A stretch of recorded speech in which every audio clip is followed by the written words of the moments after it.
faz parte do primeiro capítulo, o visitante ou o cético. E, portanto, ele já vinha com grandes questões a Allan Kardec.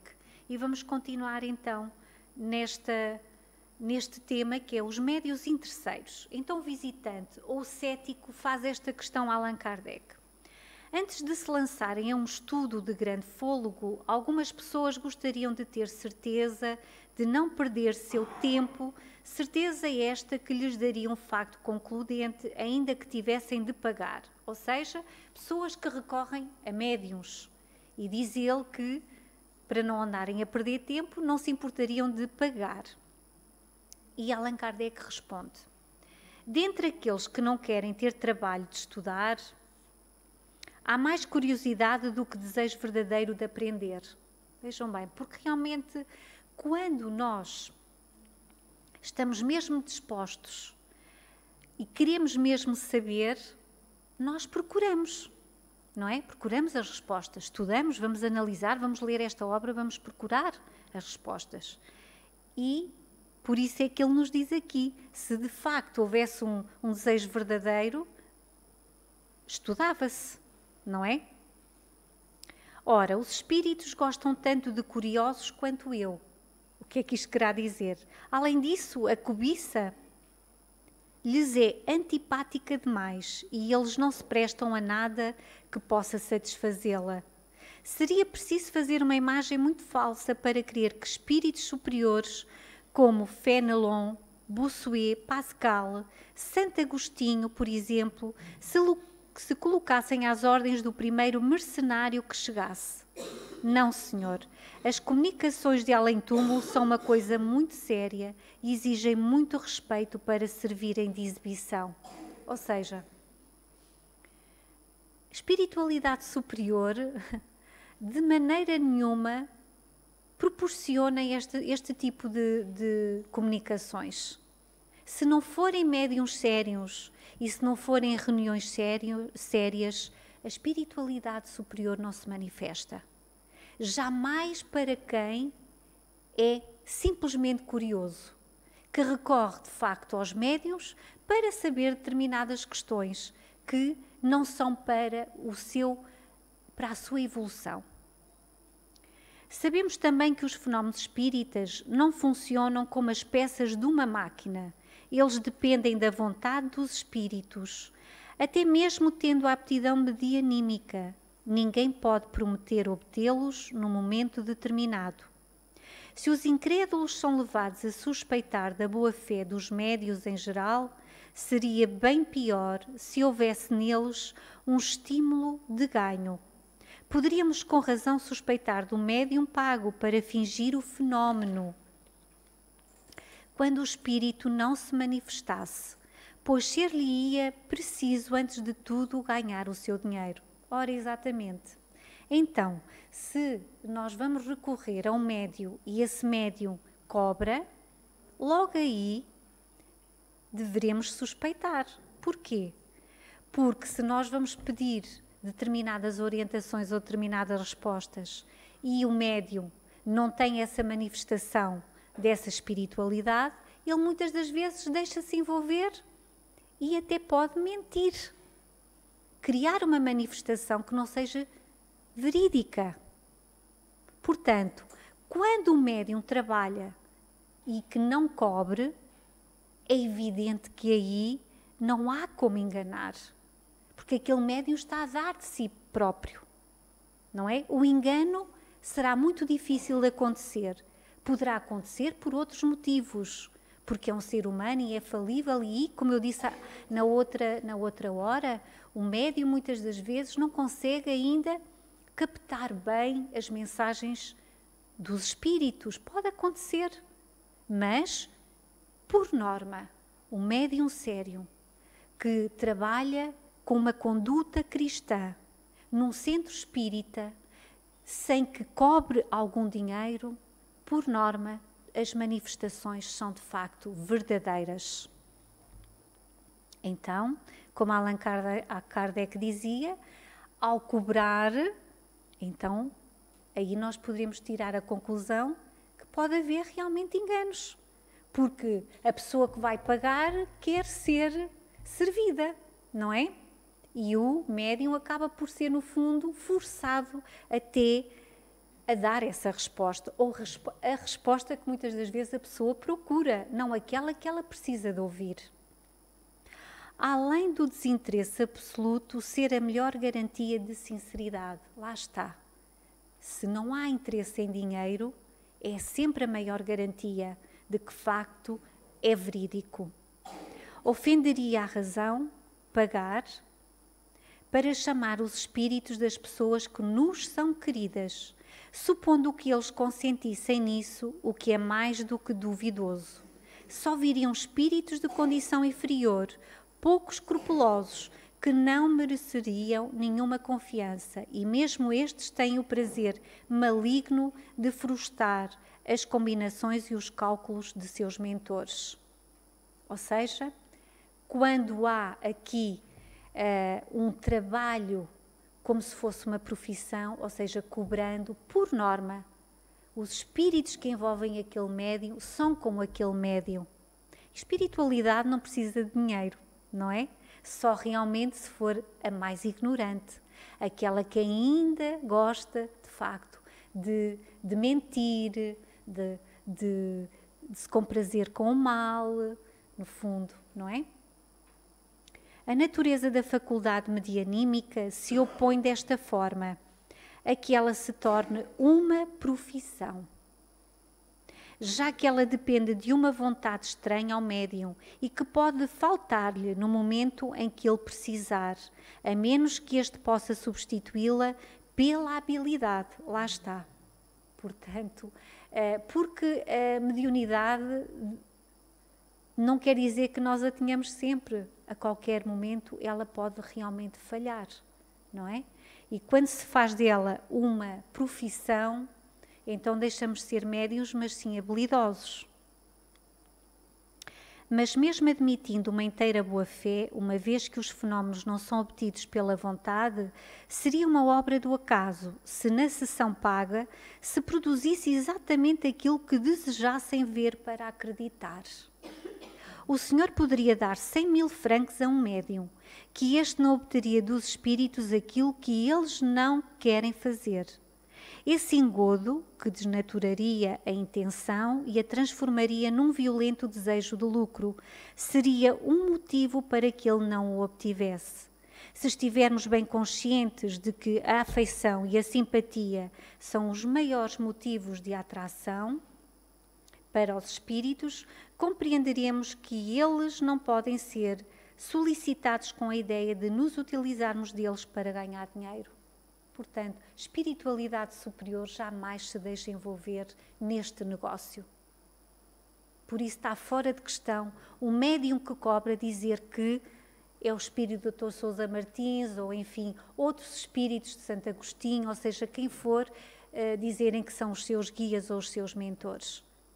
Porque realmente espiritualidade superior não entra nessas questões ou nesse tipo de negócio.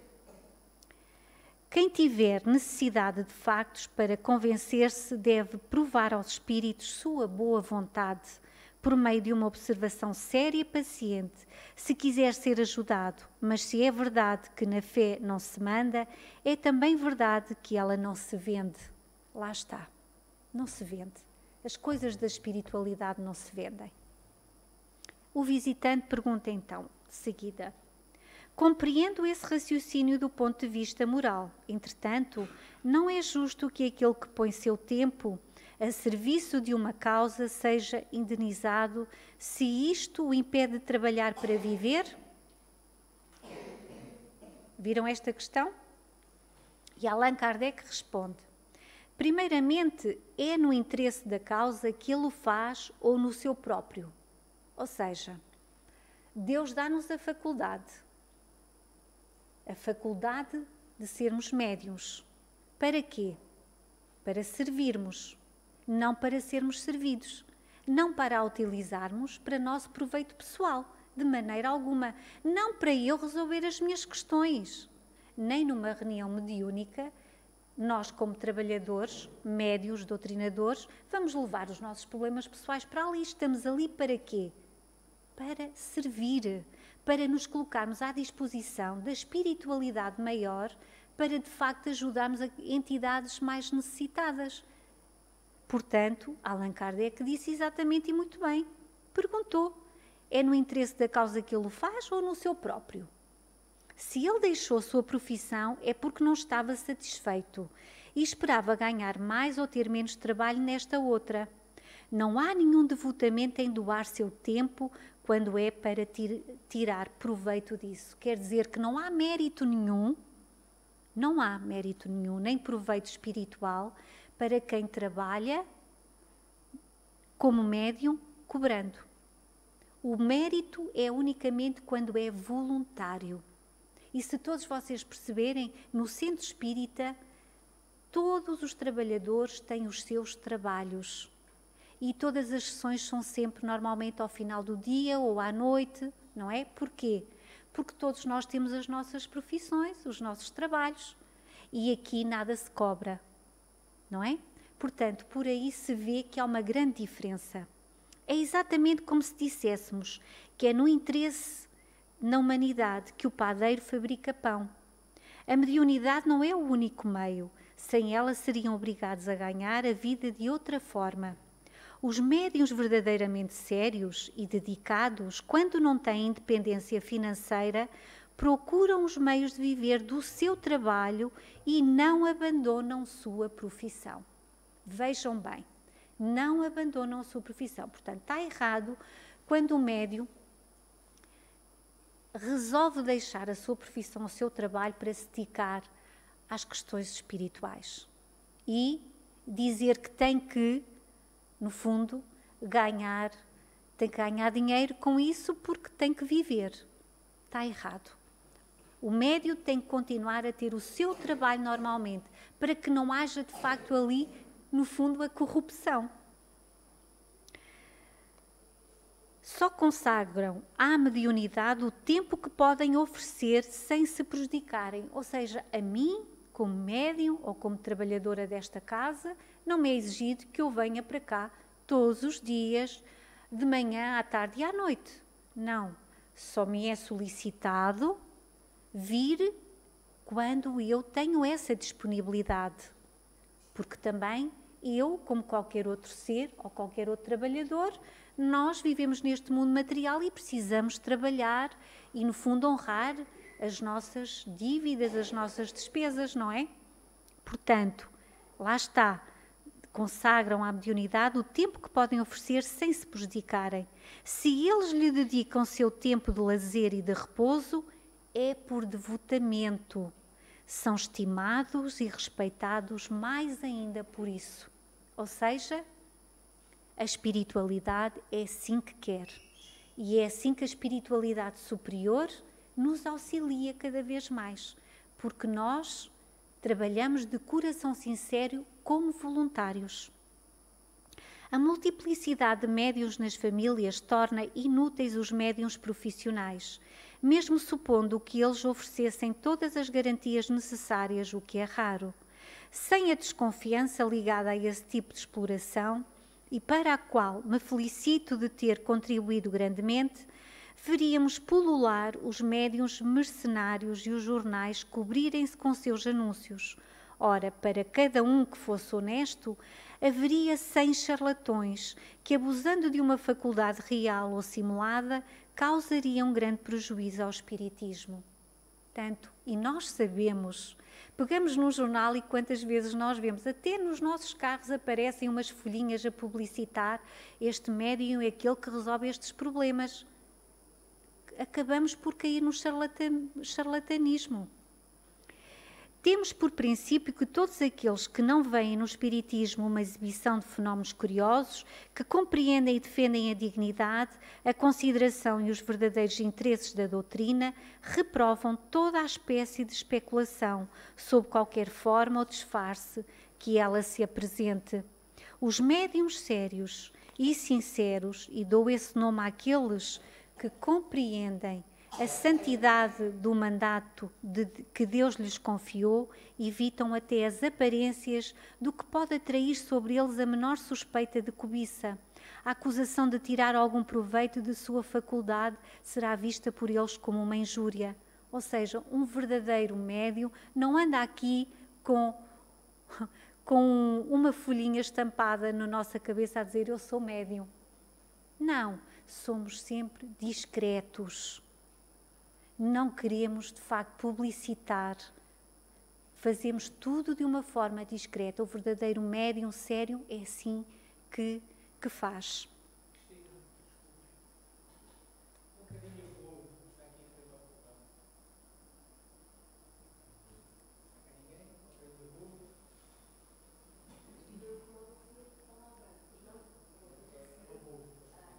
Uma carrinha Volvo.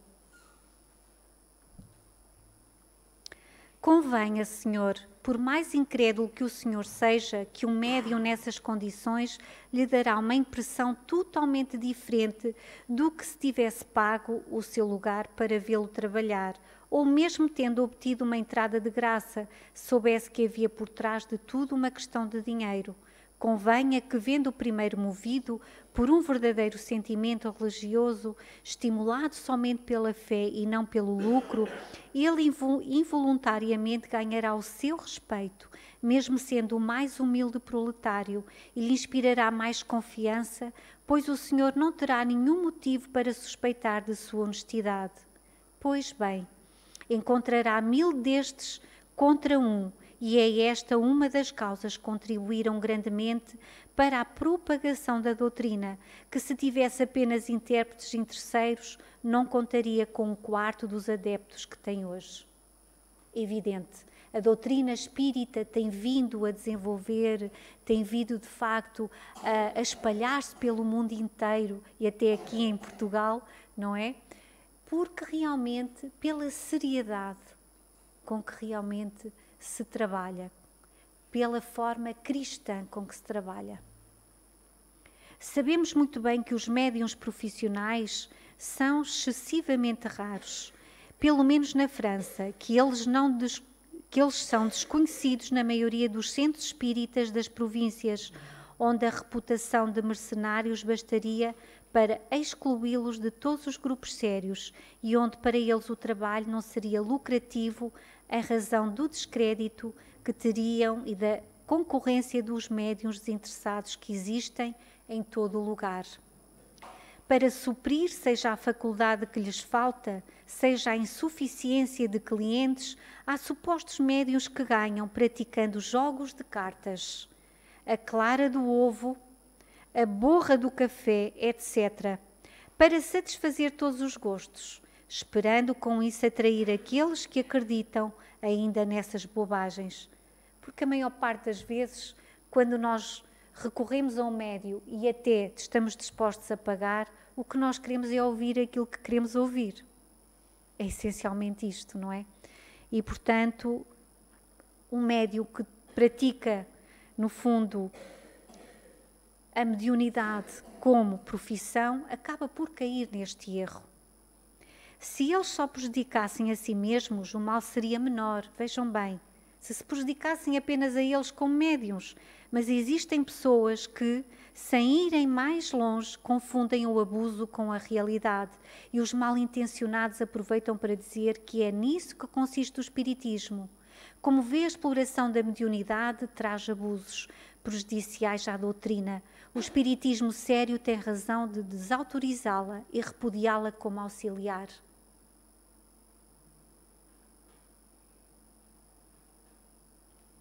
Portanto, o que nós podemos perceber é que esta doutrina vai vingando porque realmente é uma doutrina séria e um médium que trabalha pela doutrina é um médium sério. E o visitante pergunta, tudo isso é muito lógico, concordo, mas os médiuns desinteressados não estão à disposição do primeiro que chega e não nos permitem ir incomodá-los, ao passo que não temos escrúpulos em procurar aquele que cobra, porque sabemos que não o estamos fazendo perder tempo. Se existissem médiums públicos, seria uma facilidade para as pessoas que querem convencer-se. Lá está. O médium sério não trabalha em qualquer hora, em qualquer lugar. Há um sítio certo para se trabalhar. Ainda na outra hora nós falámos sobre isso, não é? E muitas das vezes as pessoas querem um médium ali, naquela hora, naquele momento, no tempo em que lhe dá jeito, não é? No dia, àquela hora que lhe é, de facto, mais fácil. Mas não é assim. E Allan Kardec diz-nos: mas se os médiuns públicos, como o Senhor os chama, não oferecerem as garantias desejadas, que utilidade eles podem ter para a convicção? O inconveniente que o Senhor aponta não elimina os outros bem mais graves que enumerei. Irão procurá-los mais por diversão ou para adivinhar o futuro do que para instruir-se. Aquele que quer seriamente convencer-se encontra cedo ou tarde os meios, se tiver perseverança e boa vontade. Mas não será porque existiu uma sessão que ficará convencido, se não estiver preparado. Se levar uma impressão desfavorável, estará menos convencido ao sair do que ao entrar e talvez desista de prosseguir um estudo onde não viu nada de sério. É isto que a experiência mostra.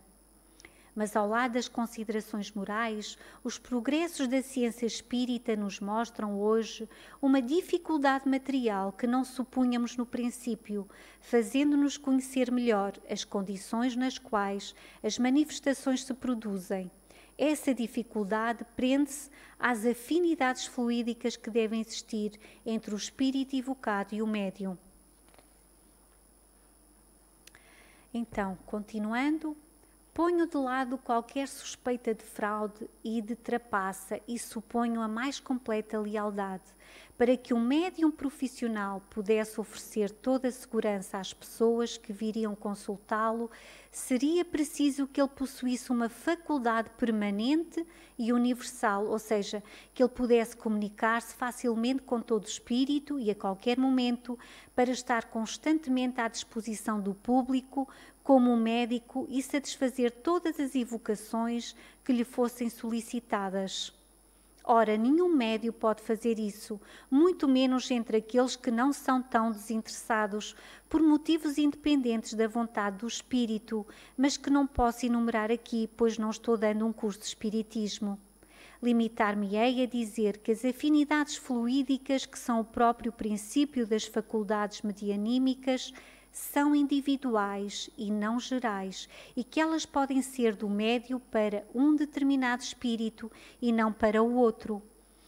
Que, sem essas afinidades, cujas nuances são múltiplas, as comunicações são incompletas, falsas ou impossíveis, que frequentemente a assimilação fluídica entre o espírito e o médium demora para se estabelecer e que só acontece uma vez a cada 10, que ela seja completa desde a primeira vez. A mediunidade, como o Senhor vê, está subordinada a leis de alguma forma orgânica, às quais todo o médium está subordinado. Ora, não se pode negar que isso seja um obstáculo para a mediunidade profissional, pois a possibilidade e a exatidão das comunicações prendem-se a causas independentes do médium e do espírito. Se repudiamos a exploração da mediunidade, não é por capricho nem por espírito sistemático, mas porque os próprios princípios que regem as relações com o mundo invisível se opõem à regularidade e à precisão necessárias para aquele que se coloca à disposição do público e que o desejo de satisfazer uma clientela pagante levaria ao abuso. Não afirmo que todos os médios interesseiros são charlatões, mas que o estímulo do lucro conduz ao charlatanismo e autoriza a suspeita de fraude quando não a justifica. Quem quiser convencer-se deve buscar provas de sinceridade. Então, penso que realmente está aqui tão esclarecedor como nós devemos ter cuidado em não recorrer a médios que cobram, porque de facto a mediunidade também não é linear, como nós verificamos aqui. E tudo depende também do tipo de médium, das aptidões que ele tem, não é? Para realmente nós podermos receber as mensagens de forma verídicas, que sejam mensagens sinceras, que sejam mensagens que nos ajudem a melhorar, a evoluir. Acima de tudo, nós devemos procurar sempre os centros espíritas, porque aí nós trabalhamos cristamente, seguimos o Evangelho e, portanto, num centro espírita nós temos a assessoria dos mentores espirituais, da espiritualidade superior. E a médium diretora, aquela que realmente é presidente do centro espírita, é ela que de facto tem uma aptidão especial para poder orientar melhor todas as necessidades que todos nós temos e que recorremos a ela muitas das vezes, por muitas e diversas razões. E nem toda a gente também pode vir a uma reunião mediúnica. A reunião mediúnica é de facto um trabalho muito sério e tem que ser feito com muita cautela. E, portanto, aí é sempre um número restrito, especialmente de pessoas que estudam e que trabalham já no centro espírita, de forma a nós podermos atender com seriedade os casos que aqui as pessoas vêm solicitar ajuda. Também a médium não pode estar disponível a qualquer hora e a qualquer momento. Há o centro espírita e está organizado por dias e por horas para que a espiritualidade superior possa assessorar a médium e para que tudo seja sempre orientado através da espiritualidade maior. Por isso é um erro nós muitas das vezes tentarmos, no fundo, através dos nossos pedidos, pedir sempre à irmã Leonor para nos atender, até por telefone ou fora da hora do atendimento. É um erro muito grande. Não devemos causar esse transtorno à nossa irmã Leonor, porque ela sabe perfeitamente que ali naquele gabinete, naquelas horas, naqueles dias, ela está a ser assessorada pela espiritualidade maior, de forma a que nós possamos ser orientados devidamente, com seriedade. Penso que foi muito esclarecedor este tema e que nós possamos realmente trabalhar em nós próprios, a sabermos nos disciplinar para sermos bem atendidos.